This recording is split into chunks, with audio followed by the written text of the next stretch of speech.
Most terrestrial plants obtain necessary water for their existence from the soil.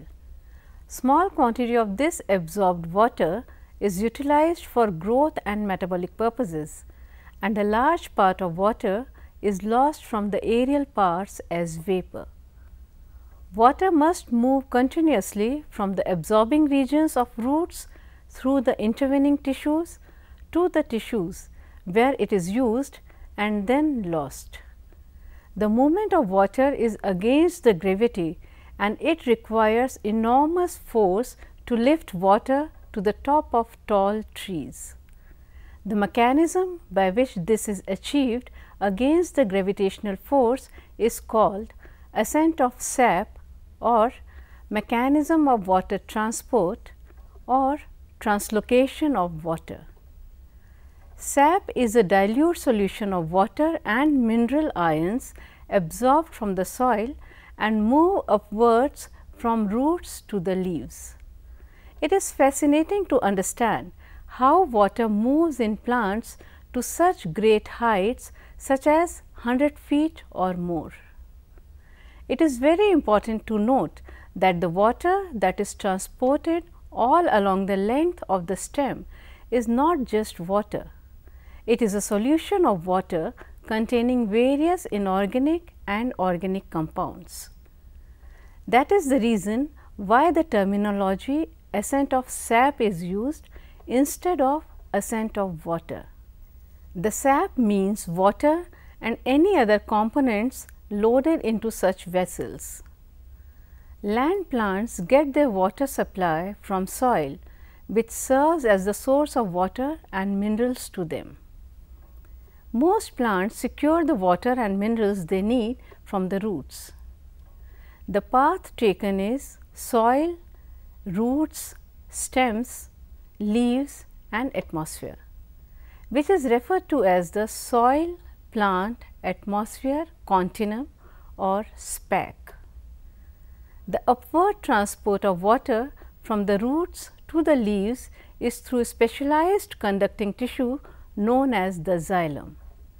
The word xylem is derived from the Greek word xylon, meaning wood.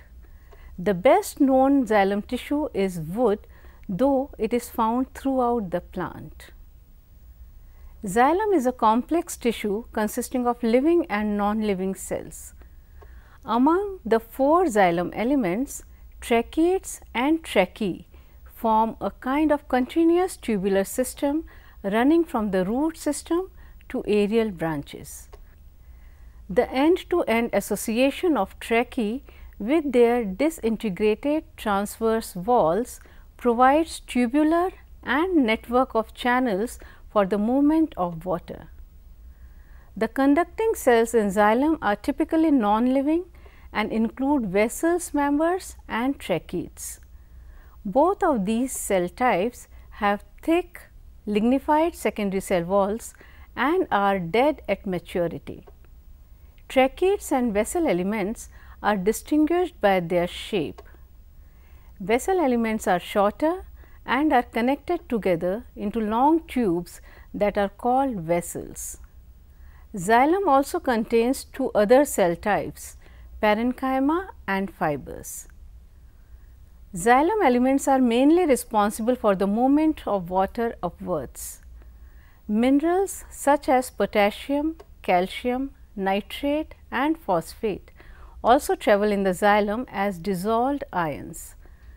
These mineral ions are often accompanied by various organic molecules supplied by the root cells. Forces that allow movement of water in plants. The forces that move water from the roots to the top of the tallest tree against the gravity and without a mechanical pump like a heart have fascinated plant physiologists for centuries. Water can either be pulled up by the leaves or may be pushed up by the roots.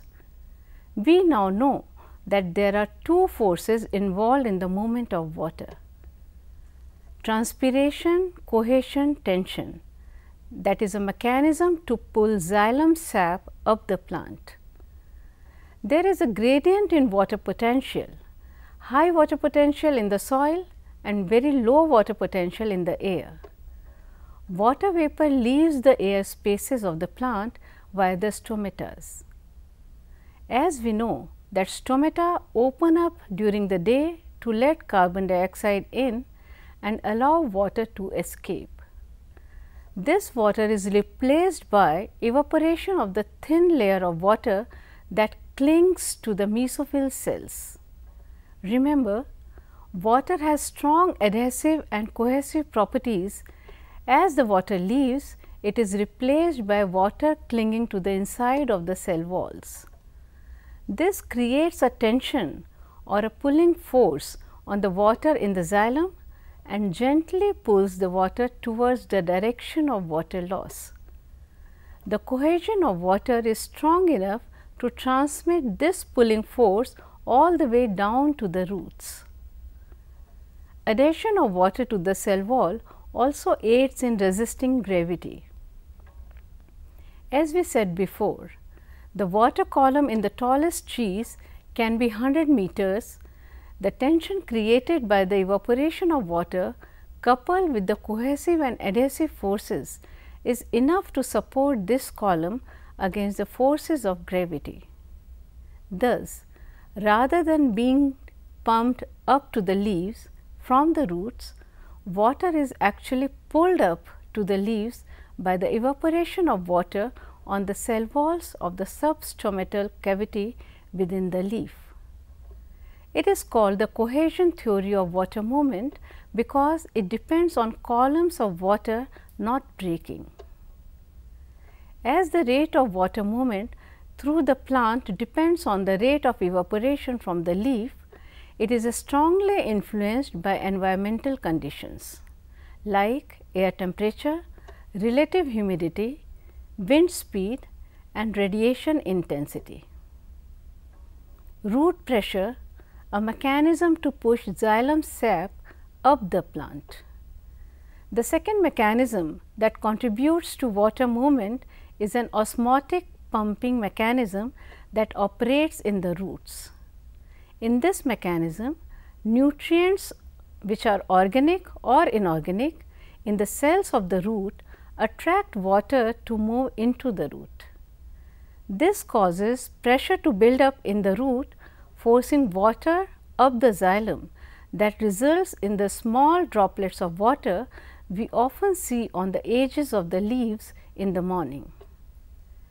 At night, transpiration is almost nil. However, the root cells continue to actively transport minerals into the stele. The root stele is basically everything surrounded by the endodermis, primarily the xylem and the phloem. This active transport lowers the water potential within the stele.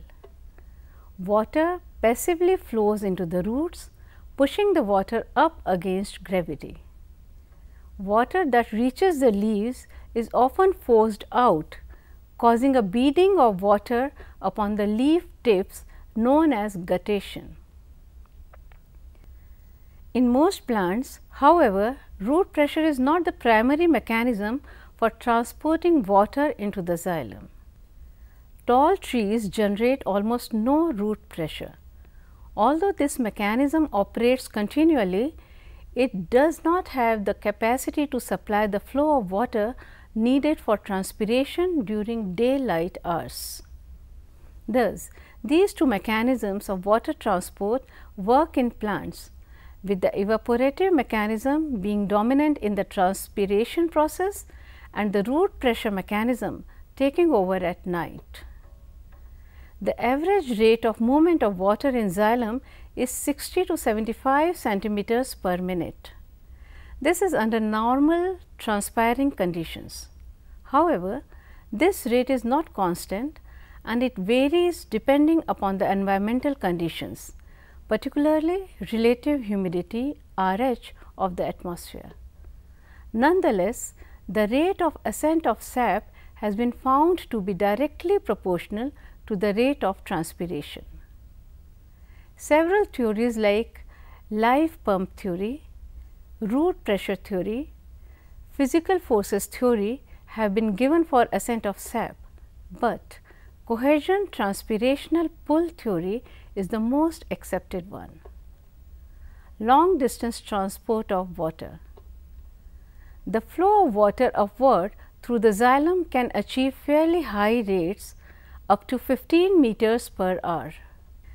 A long standing question is whether water is pushed or pulled through the plant. Most researchers agree that water is mainly pulled through the plant and that the driving force for this process is transpiration from the leaves. This is referred to as the cohesion tension model of water transport. But what generates this transpirational pull? The ascent of xylem sap depends mainly on the physical properties of water. Cohesion. Mutual attraction between water molecules is called cohesion. Adhesion. Attraction of molecules to polar surfaces such as the surface of trachyry elements is called adhesion. Surface tension. Water molecules are attracted to each other in the liquid phase more than the water in the gaseous phase because of surface tension. These properties give water high tensile strength, that is, an ability to resist a pulling force, and a high capillarity, that is, the ability to rise in a thin tube. In plants, capillarity is aided by the small diameter of the trachyry elements, the tracheids and the vessel elements. Tracheids are narrow cells that offer much more resistance to water flow than the wider vessel elements.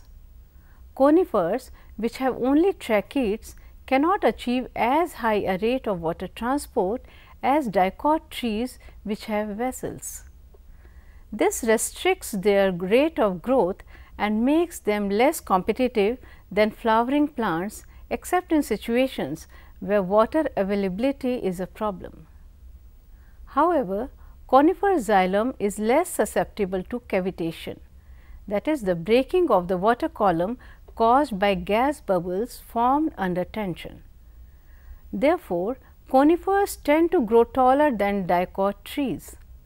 The tallest trees on earth, such as the giant redwoods, are conifers. This is also called as cohesion tension theory, put forward by Dixon and Joly in 1894 and supported by Renner, Curtis and Clark later. This theory is based on a number of features: cohesion and adhesion. Mutual attraction between water molecules is called cohesion, and this force may have a value as high as 350 atmospheres. The wall of the tracheids and vessels which transport water are made up of lignin and cellulose and have high affinity for water, and this is called adhesion. Xylem vessels have perforated end walls and form a tubular structure from roots to the shoot tip. This provides a continuous channel for movement of water which cannot be pulled away from the xylem wall due to cohesive and adhesive properties. Transpirational pull. The transpiration taking place through leaves causes negative pressure or tension in xylem sap, which is transmitted to the root. This is called transpiration pull, which is responsible for the movement of water column upward. How does water actually flow through a plant? Soil water enters the root at the root hairs, which are the extensions of epidermal cells. Water can move into the root by two distinct pathways. It can either travel through the cytoplasm of root cells, called as the symplast, by crossing the plasma membrane and then moving from cell to cell through plasmodesmata, or water can travel between the cells through the extracellular parts of the root, that is the apoplast, in the spaces between the cells and in the cell walls themselves. This water has not crossed a plasma membrane. However, The inner boundary of the cortex, the epidermis, is impervious to water because of a band of suberized matrix called as the Casparian strip. Therefore, to enter the stele, apoplastic water must enter the symplasm of the endodermal cells. From here, it can pass by plasmodesmata into the cells of the stele. Once inside the stele, water is again free to move between cells as well as through them. In young roots, water enters directly into the xylem vessels and or tracheids. These are non-living conduits and so are parts of the apoplast. Symplastic transport uses plasmodesmata that interconnect the cytoplasms of neighboring cells. Apoplastic transport involves passive diffusion of molecules in the extracellular space, that is the cell wall. Water taken up by the roots of a plant is transported through a plant to the leaves and lost into the air. The stages of the process are: water enters root hair cells by osmosis and also by aquaporins. The root hair cell is hypotonic to the surrounding soil water. This means that it has a lower water concentration. Water then moves apoplastically and also symplastically cell to cell through the root cortex by osmosis along a concentration gradient. This means that each cell is hypotonic to the one before it. In the center of the root, the water enters the xylem vessels. Water may move by diffusion through the cell walls and intercellular spaces. So far, we have talked about transport of water and minerals from roots to the leaves. But one more kind of transport takes place in plants, where food synthesized in the leaves is transported from leaves to other parts of the plant body. Specialized tissues called phloem is responsible for this kind of transport. Phloem translocates its sap from sugar sources to sugar sinks. Pressure flow is the mechanism of translocation in angiosperms. In contrast to the unidirectional flow of xylem sap from roots to leaves, the direction that phloem sap travels is variable. In general, sieve tubes carry food from a sugar source to a sugar sink. A sugar source is a plant organ in which sugar is being produced by either photosynthesis or the breakdown of starch.